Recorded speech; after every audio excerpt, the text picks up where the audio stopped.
नमस्कार, sports can में आप सभी का बहुत बहुत स्वागत है। मैं हूं आनंद श्रीवास्तव। देश और दुनिया की तमाम खेल खबरों पर चर्चा के लिए हमारे साथ स्टूडियो में मौजूद हैं जाने माने खेल पत्रकार धर्मेंद्र पंत। धर्मेंद्र, कार्यक्रम में आपका बहुत बहुत स्वागत है। आनंद, आपको और श्रोताओं को प्यार भरा नमस्कार।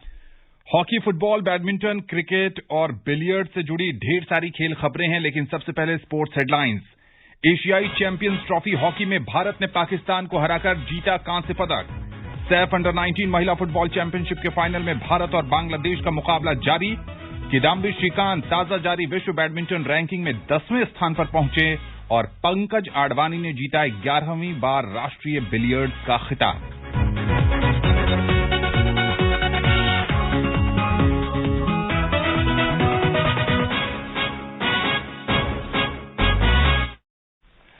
सबसे पहले बात करते हैं हॉकी की। ढाका में एशियाई चैंपियंस ट्रॉफी हॉकी में भारत ने चिर प्रतिद्वंद्वी पाकिस्तान को 4-3 से हराकर कांस्य पदक जीत लिया है। आइए इस मैच पर सुनते हैं जागृति शर्मा की ये रिपोर्ट।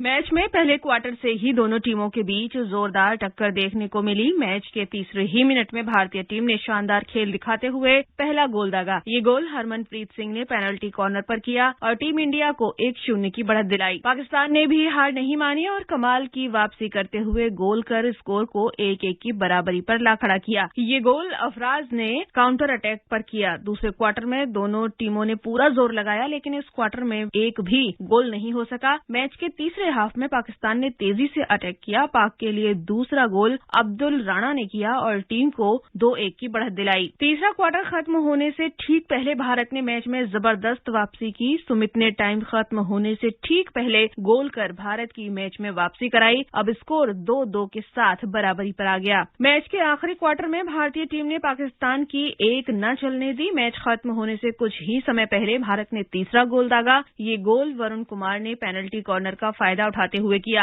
आकाशदीप सिंह ने भारत के लिए चौथा गोल दागकर भारत की जीत पक्की कर दी। पूरे टूर्नामेंट में हरमनप्रीत सिंह ने शानदार खेल दिखाया। उन्होंने 6 मैचों में कुल 8 गोल दागे। दिलप्रीत सिंह ने भी 5 गोल किए। जागृति शर्मा, स्पोर्ट्स स्कैन।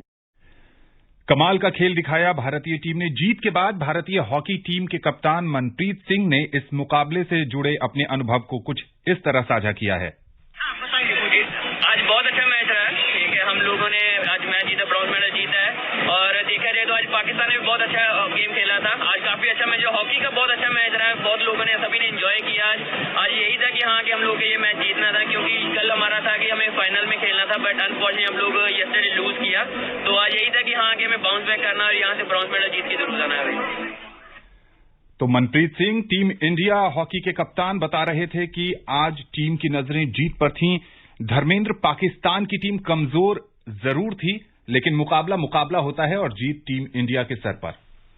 निश्चित तौर पर जीत एक तरह से थी कि ये कह सकते हैं कि उम्मीद के मुताबिक थी। ये पहले वाला पाकिस्तान नहीं था कि जहां पर हम उम्मीद कर रहे हों कि भारत को नाकों चने चबाने पड़ेंगे जीत के लिए। जैसे कि हम पूर्व में देखते रहे हैं कि पाकिस्तान के खिलाफ जब भी हमारी हॉकी हुई तो हमें काफी मशक्कत करनी पड़ती थी। लेकिन यहां पर जिस हिसाब से मुकाबला आपने पूरे मैच में देखा होगा कि भारत अगर शुरू में हावी था तो उसके बाद पाकिस्तान एकदम से आक्रामक हो गया था। जिस तरह से तीसरे क्वार्टर में उसने आक्रामकता दिखाई, उससे लग गया था कि भारत के लिए चुनौती बहुत आसान नहीं होने वाली है। और जैसे कि कप्तान ने भी कहा कि बहुत अच्छा हॉकी का बहुत अच्छा मैच था, लेकिन मुझे लगता है कि जिस हिसाब से भारतीय टीम शुरू में खेली थी और जिस तरह से पिछले 2 मैच गुजरे, कहीं न कहीं भारतीय टीम के आत्मविश्वास पर असर पड़ेगा उसका। ये अलग बात है कि हम यहां पर फुल स्ट्रेंथ टीम को लेकर नहीं गए थे, लेकिन इसमें हमारी बेंच स्ट्रेंथ की बहुत बड़ी हमने ये देखना था कि हमारी बेंच स्ट्रेंथ कितनी मजबूत है। तो कहीं न कहीं रीड को, जो हमारे ग्राहम रीड जो हमारे कोच हैं, उनको इस पर विचार करना होगा कि हमारी बेंच स्ट्रेंथ को न सिर्फ हमें शिविरों में रख के या फिर साथी खिलाड़ियों के साथ मिलाकर मैच खिलाकर अनुभव दिलाना है, उन्हें मैच अनुभव भी दिलाना होगा, अंतर्राष्ट्रीय मैचों का भी अनुभव दिलाना होगा। इस लिहाज से ये टूर्नामेंट अच्छा रहा, लेकिन हाँ ये मान सकते हैं कि हमें कहीं न कहीं जो हमारे 8 खिलाड़ी जिनको विश्राम दिया गया उनकी कमी खली। जी हां, बिल्कुल कमी खली। और जैसा कि आप कह रहे हैं धर्मेंद्र की इस टूर्नामेंट से आगे की सीख भी मिलेगी। भारतीय हॉकी टीम के मैनेजर शिवेंद्र सिंह ने आकाशवाणी से विशेष बातचीत में टीम इंडिया की आगे की योजना के बारे में जानकारी दी।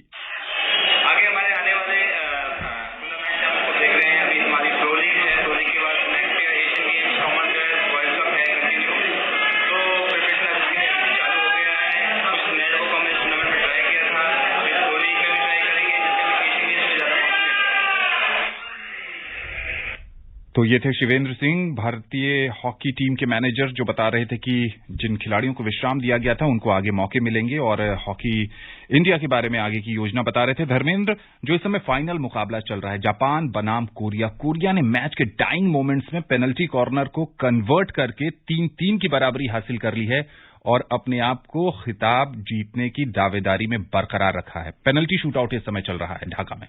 देखिए, कहीं ना कहीं जिस हिसाब से जापान को हमने पिछले जब लीग चरण में भारत ने उसको 6-0 से हरा दिया था और यहाँ जापान हमें बुरी तरह से, मतलब ये कह सकते हैं कि भले 5-3 का स्कोर रहा हो, लेकिन वो हमारे लिए बहुत अच्छी, मतलब ये नहीं कह सकते कि बुरी तरह हार हम उसको कह सकते हैं। तो जिस तरह से जापान ने, अब जापान का मनोबल बढ़ा और जिस तरह से जापान लगातार अच्छा खेल रहा था, उस लिहाज से ये देखा जाए तो ये जापान के लिए बड़ा करारा चोट है, क्योंकि यहां पर वो लगातार बढ़त बनाए हुए था फाइनल में, और फाइनल में जाके कोरिया ने जिस तरह से वापसी की, कोरिया की टीम वैसे भी मजबूत मानी जाती है, लेकिन कोरिया भी यहां अपनी फुल स्ट्रेंथ टीम के साथ नहीं आया है कहीं ना कहीं। इसके बावजूद अब पेनल्टी शूट आउट में कुछ भी हो सकता है और देखना होगा कि कौन सी टीम खिताब जीतती है।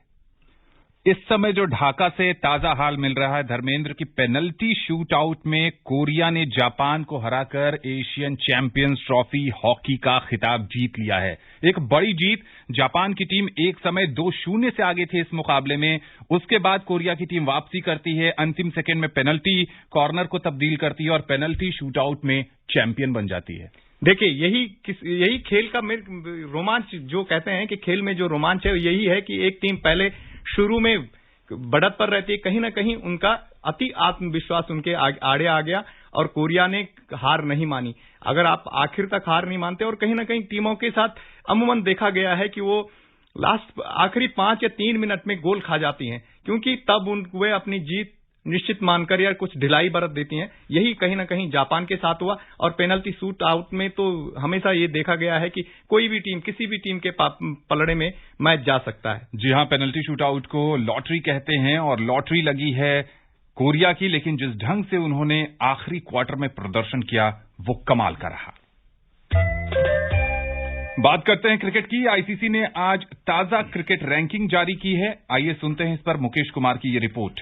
टेस्ट रैंकिंग में ऑस्ट्रेलिया के मार्नस लाबुशेन को बड़ा फायदा हुआ है। वो विश्व के नंबर 1 बल्लेबाज बन गए हैं। एशेज श्रृंखला के पहले 2 मैचों में उनके बल्ले से लगातार रनों की बारिश देखने को मिली। 3 पारियों में वो 76 के औसत से 228 रन बना चुके हैं। इंग्लैंड के कप्तान जो रूट दूसरे नंबर पर खिसक गए हैं। रैंकिंग में शीर्ष 5 बल्लेबाजों की बात करें तो ऑस्ट्रेलिया के स्टीव स्मिथ तीसरे, न्यूजीलैंड के कप्तान केन विलियमसन चौथे और भारत के रोहित शर्मा 797 अंक के साथ 5वें स्थान पर बरकरार हैं। टीम इंडिया के टेस्ट कप्तान विराट कोहली 1 स्थान नीचे खिसक गए हैं। वे 7वें स्थान पर हैं। गेंदबाजी रैंकिंग में रविचंद्रन अश्विन 883 अंक के साथ दूसरे नंबर पर हैं। शीर्ष 10 में अश्विन के अलावा और कोई भारतीय गेंदबाज शामिल नहीं है। पहले नंबर पर ऑस्ट्रेलियाई कप्तान पैट कमिंस हैं। पाकिस्तान के शाहीन शाह आफरीदी तीसरे और न्यूजीलैंड के टिम साउदी चौथे पायदान पर हैं। 5वें स्थान पर जोश हेजलवुड हैं। ऑलराउंडर्स में वेस्टइंडीज के जेसन होल्डर पहले और आर अश्विन दूसरे नंबर पर बरकरार हैं। तीसरे नंबर पर रविंद्र जडेजा मौजूद हैं। पाकिस्तान टीम के कप्तान बाबर आजम को 2020 क्रिकेट में 2 स्थान का फायदा हुआ है। वे 2020 क्रिकेट में नंबर 1 बल्लेबाज बन गए हैं। वहीं मोहम्मद रिजवान तीसरे स्थान पर हैं। भारत के लोकेश राहुल 5वें नंबर पर मौजूद हैं। Mukesh Kumar, sports can. Ashes श्रृंखला में मार्नस लाबुशेन जो दक्षिण अफ्रीका में पैदा हुए और अब ऑस्ट्रेलिया से खेल रहे हैं, लाजवाब फॉर्म में हैं। टीम जीतती जा रही है। दूसरी तरफ इंग्लैंड के कप्तान जो रूट पर दबाव बन गया है और कप्तानी भी सवालिया निशान पर आ गई है। देखिए, अगर पहले लाबुशेन की बात करें तो लाबुशेन न सिर्फ ये कह सकते हैं कि इसी श्रृंखला में जब से उन्होंने शुरुआत की ऑस्ट्रेलिया की तरफ से खेलना शुरू किया, ये कह सकते हैं कि उन्होंने अपनी क्रिकेट, ठीक है उनका जन्म दक्षिण अफ्रीका में हुआ, लेकिन 8-10 साल की उम्र में वो ऑस्ट्रेलिया आ गए थे और उन्होंने अपनी क्रिकेट पूरी जो भी क्रिकेट खेली है वो ऑस्ट्रेलिया में खेली है। तो ऑस्ट्रेलिया क्रिकेट को अच्छी तरह से समझते हैं। ये तो रही उनकी जो जन्म की बात जो आपने की थी, लेकिन वो जब से जो उन्होंने क्रिकेट खेलनी शुरू की है, उन्होंने लगातार अच्छा प्रदर्शन किया, चाहे वो न्यूजीलैंड के खिलाफ हो, भारत के खिलाफ भी उन्होंने अच्छे रन बनाए थे। और यहां तक कि जब हम डे नाइट मैचों की बात करते हैं तो 3 शतक उनमें लगा चुके हैं। एकमात्र बल्लेबाज हैं कि लगातार अच्छा खेल रहे हैं। इस पूरी सीरीज में पहले टेस्ट में वो अच्छा खेलते हैं, दूसरे टेस्ट में तो वो सेंचुरी मारते हैं और दूसरे पारी में भी हाफ सेंचुरी मारते हैं, पहले टेस्ट में भी वो बार मतलब मामूली अंतर से चूक गए थे। तो कहीं ना कहीं वो उनके प्रदर्शन का उनको ये दिखना भी चाहिए। और सबसे बड़ी बात है कि उनके पास 912 रेटिंग अंक है। किसी भी खिलाड़ी के लिए बहुत बड़ी उपलब्धि होती है जब वो रैंकिंग में 900 से अधिक रेटिंग अंक हासिल करता है। बहुत कम खिलाड़ी हैं कि जो 950 को क्रॉस कर पाए हैं, उनमें भी एक डॉन ब्रैडमैन है। और तो ये उनके लिए एक बड़ी चुनौती है कि वहां तक पहुंच सके। हाँ, जहां तक भारतीय बल्लेबाजों का सवाल है, विशेषकर जो विराट कोहली की बात हो रही है कि विराट कोहली खिसक गए हैं नीचे, होता यह है कि जब कोई खिलाड़ी किसी टेस्ट मैच को मिस करता है या नहीं खेलता है तो उसके कुछ रेटिंग अंक काट दिए जाते हैं। कानपुर में विराट कोहली नहीं खेले थे, उसका उनको नुकसान हुआ, और बॉम्बे में वो अच्छा स्कोर नहीं बना पाए, स्वाभाविक है कि नुकसान होना था। तो उनका खिसकना जारी है, क्योंकि हम यही बात पहले भी कर रहे थे कि 2019 से उन्होंने कोई भी टेस्ट में ही नहीं, अंतर्राष्ट्रीय क्रिकेट में शतक ही नहीं बनाया है। तो कहीं ना कहीं उसका असर पड़ेगा। अब देखते हैं कि अब दक्षिण अफ्रीका दौरा शुरू होने वाला है, बॉक्सिंग डे से हमारा पहला मैच है, तो वहां कोहली क्या प्रदर्शन करते हैं, इस पर काफी कुछ उनकी रैंकिंग भी निर्भर करेगी। जी हाँ, बिल्कुल। कार्यक्रम में अगर समय बचेगा तो भारत और दक्षिण अफ्रीका के साथ जो क्रिकेट श्रृंखला शुरू होने वाली है, हम उस पर जरूर चर्चा करेंगे। इंग्लैंड के तेज गेंदबाज जोफ्रा आर्चर को अगले सीजन तक के लिए खेल से बाहर रखा गया है। ऐसा इसलिए किया गया है क्योंकि आर्चर ने हाल ही में अपनी फ्रैक्चर हुई दाहिने हाथ की कोहनी की दूसरी सर्जरी कराई है। इंग्लैंड और वेल्स क्रिकेट बोर्ड ने आज एक बयान जारी कर कहा कि चिकित्सकों ने उनकी दाहिनी कोहनी में हुए फ्रैक्चर की दूसरी सर्जरी की है, जिससे उन्हें लंबे समय के लिए आराम करने के लिए कहा गया है। आर्चर अब जनवरी में होने वाली आईपीएल 2022 मेगा ऑक्शन में हिस्सा नहीं ले पाएंगे। ढाका में सैफ अंडर 19 महिला फुटबॉल चैंपियनशिप के फाइनल में बांग्लादेश ने भारत को 1-0 से हरा दिया है। मैच के 81वें मिनट में बांग्लादेश की अनाई मोगिनी ने एकमात्र गोल किया। धर्मेंद्र, इस पूरे मैच में कांटे की टक्कर देखने को मिली। 80 मिनट तक कोई भी टीम गोल नहीं कर पा रही थी। दोनों ही टीमों के पास अवसर जरूर थे, लेकिन अनाई मोगिनी डिफरेंस साबित हुई। अगर आपने 20 मिनट का आखिरी 20 मिनट का खेल देखा होगा तो कहीं न कहीं बांग्लादेश पूरी तरह से हावी था और उसको फायदा भी मिला। जब कोई टीम बढ़त हासिल कर लेती है तो उसकी पूरी कोशिश होती है कि उस बढ़त को बरकरार रखा जाए, और वही बांग्लादेश ने किया कि जब भारत आखिरी 9-10 मिनटों में कोशिश कर रहा था कि वापसी की जाए और बराबरी का गोल दागा जाए, तो पूरी ताकत बांग्लादेश ने अपनी गोल बचाने पे लगा दी थी। भारत को मौके भी क्या ये कह सकते हैं कि पहले हाफ में भी कहीं ना कहीं बांग्लादेश हम पर हावी था। शुरू में तो एक तरह से ये कह सकते हैं कि भारत ने अगर गोल नहीं खाया तो कहीं ना कहीं किस्मत उसके साथ थी। दूसरे हाफ में हमने जरूर बहुत अच्छी वापसी की थी। प्रियंका के पास एक बहुत अच्छा मौका था जिसे वो नहीं बुना पाई। तो अगर आप छोटे छोटे मौके, और वो भी इस तरह के बड़े मैच में, फाइनल में नहीं बुना पाते हैं, तो कहीं ना कहीं आपको उसकी सीख लेनी होगी। क्योंकि अगले साल हम AFC महिला एशियन चैंपियनशिप का आयोजन कर रहे हैं। हमारी युवा पीढ़ी को उसको देखना होगा और समझना होगा कि भारत को, क्योंकि हमारे जो कोच भी हैं और जो AIFF यह भी कह रहा है कि हम अगर पुरुष फुटबॉल में आगे न भी बढ़ पाए, हम महिला फुटबॉल में आगे बहुत कुछ कर सकते हैं। यहां तक कि हम ओलंपिक में पहुंचने और विश्व कप तक खेलने के सपने देख रहे हैं। तो हमारी जो अंडर 19 टीम है, इसी में से कुछ नई खिलाड़ी उभर कर आएंगी और इनको एक्सपोजर देना बहुत जरूरी है। जी हां, बिल्कुल। देखना होगा कि आने वाले समय में भारतीय महिला फुटबॉल किन ऊंचाइयों तक जाता है। भारतीय स्टार खिलाड़ी किदांबी श्रीकांत ने विश्व बैडमिंटन चैंपियनशिप के फाइनल में जगह बनाने के साथ ही अपनी वर्ल्ड रैंकिंग में सुधार किया है। ताजा रैंकिंग में श्रीकांत 10वें नंबर पर पहुंच गए हैं। इस टूर्नामेंट से पहले श्रीकांत 14वें स्थान पर थे। विश्व चैंपियनशिप में कांस्य पदक जीतने वाले युवा लक्ष्य सेन भी 2 पायदान ऊपर 17वें स्थान पर पहुंच गए हैं। बी साई प्रणीत 2 पायदान नीचे 18वें स्थान पर खिसक गए हैं। HS प्रणॉय विश्व चैंपियनशिप में क्वार्टर फाइनल तक पहुंचे थे, जिससे उन्होंने 6 पायदान की छलांग लगाई और अब वो 26वें स्थान पर आ गए हैं।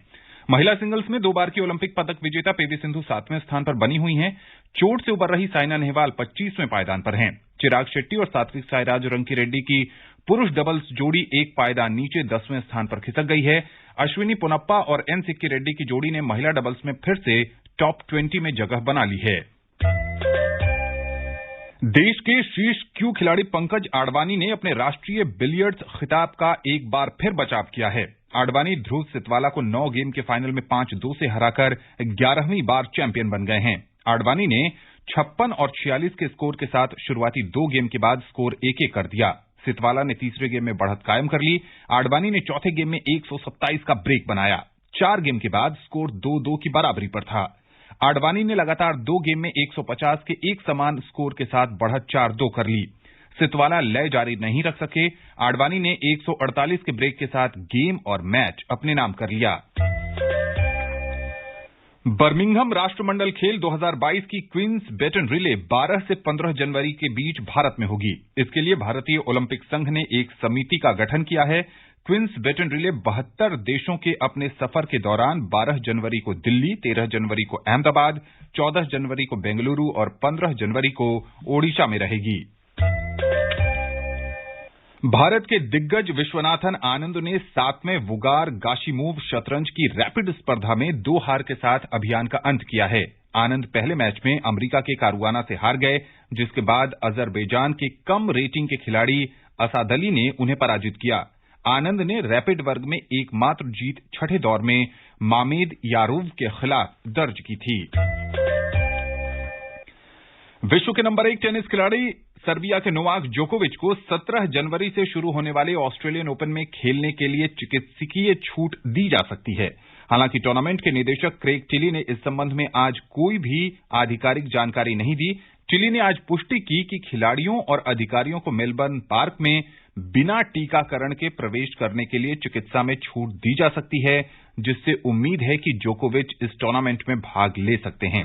जोकोविच ने कोविड-19 टीकाकरण स्थिति का खुलासा करने से इनकार कर दिया था। दुनिया का नंबर 1 खिलाड़ी, साल का पहला ग्रैंड स्लैम, पर अभी कुछ भी स्पष्ट नहीं है कि वो खेलेंगे या नहीं। जैसे आपने कहा कि उन्होंने अभी खुलासा नहीं किया है, आपको पहले पता होगा कि जोकोविच जो शुरुआती खिलाड़ियों में जिनको कोविड जो संक्रमित हुए थे, जो कोविड पॉजिटिव आए थे, उनमें जोकोविच भी शामिल थे। और इसके बाद मुझे लगता है कि कहीं न कहीं वो इस बात से अच्छी तरह से वाकिफ होंगे कि प्रत्येक टूर्नामेंट के लिए जो नियम थे, उन नियम को आपको अनुसरण उनका करना ही पड़ेगा। और अगर एक खिलाड़ी के लिए, शीर्ष खिलाड़ी के लिए नियम बदले जाते हैं, तो मुझे नहीं लगता कि अगर एक 400वीं रैंकिंग का खिलाड़ी है तो उसने क्या कसूर किया, उसके लिए भी वही नियम होने चाहिए। हाँ, ठीक है, क्योंकि एक किसी भी टूर्नामेंट की चमक होती कि उसमें सेरेना विलियम्स खेले, उसमें जोकोविच खेले, उसमें फेडरर खेले, उसमें नडाल खेले, क्योंकि किसी भी टूर्नामेंट की चमक फीकी पड़ जाएगी। तो स्वाभाविक है कि ऑस्ट्रेलियन ओपन ने भी अपनी चमक बरकरार रखनी है, और इसके लिए हो सकता है कि वो कुछ अपने नियमों में फेरबदल कर दे। लेकिन ये सिर्फ और सिर्फ ऑस्ट्रेलियन ओपन के आयोजकों पर ही निर्भर नहीं है, क्योंकि वहां की जो साउथ ऑस्ट्रेलियन गवर्नमेंट है, जो स्थानीय गवर्नमेंट है, स्थानीय गवर्नमेंट की भी इसमें अहम भूमिका होती है। वो क्या फैसला करती है, उसके क्या नियम है, ये इस पर निर्भर करता है कि जोकोविच अगर टीकाकरण नहीं करते हैं तब वो खेल पाएंगे या नहीं। जी हां, बिल्कुल। राफेल नडाल कोरोना संक्रमित पाए गए हैं और उनके खेलने पर भी शंका के बादल हैं, लेकिन ऑस्ट्रेलियन ओपन के आयोजक समिति ने विश्वास व्यक्त किया है कि नडाल जरूर मेलबर्न पार्क में खेलते दिखेंगे। अभी क्योंकि टूर्नामेंट में अभी समय है जी, अभी वो जनवरी में शुरू होगा, और तो मुझे नहीं लगता कि अभी इसके लिए इतने दिन तक उनको बाहर रहना पड़ेगा। वो कुछ समय तक आइसोलेट रहेंगे, फिर वो ऑस्ट्रेलिया आएंगे, ऑस्ट्रेलिया में उनको पृथकवास पर रहना पड़ेगा। तो कहीं ना कहीं उनके खेलने की संभावना, हाँ, लेकिन वो खुद को इसके लिए कितने शारीरिक और मानसिक तौर पर फिट पाते हैं, ये कहीं ना कहीं इस पर निर्भर करता है, क्योंकि वो बड़े खिलाड़ी हैं, और एक बड़ा खिलाड़ी किसी भी टूर्नामेंट में तब उतरना चाहिएगा जब उसके लिए वो कम से कम मानसिक रूप से पूरी तरह से तैयार हो, शारीरिक रूप से भी तैयार हो। जी हां, बिल्कुल। देखना होगा कि आने वाले समय में राफेल नडाल कोरोना से कैसे उबर पाते हैं, कितने फिट हो पाते हैं, और ऑस्ट्रेलियन ओपन में अपनी चुनौती पेश करते हैं या नहीं। धर्मेंद्र, कार्यक्रम में अब समय नहीं है कि किसी और खेल खबर पर आपसे चर्चा की जा सके। स्पोर्ट्स कैन से जुड़ने के लिए और विशेषज्ञ राय साझा करने के लिए आपका बहुत बहुत शुक्रिया। हार्दिक आभार। स्पोर्ट्स कैन का आज का अंक यहीं समाप्त होता है। पूरी टीम को दीजिए अनुमति, कल आपसे होगी फिर मुलाकात। तब तक के लिए नमस्कार।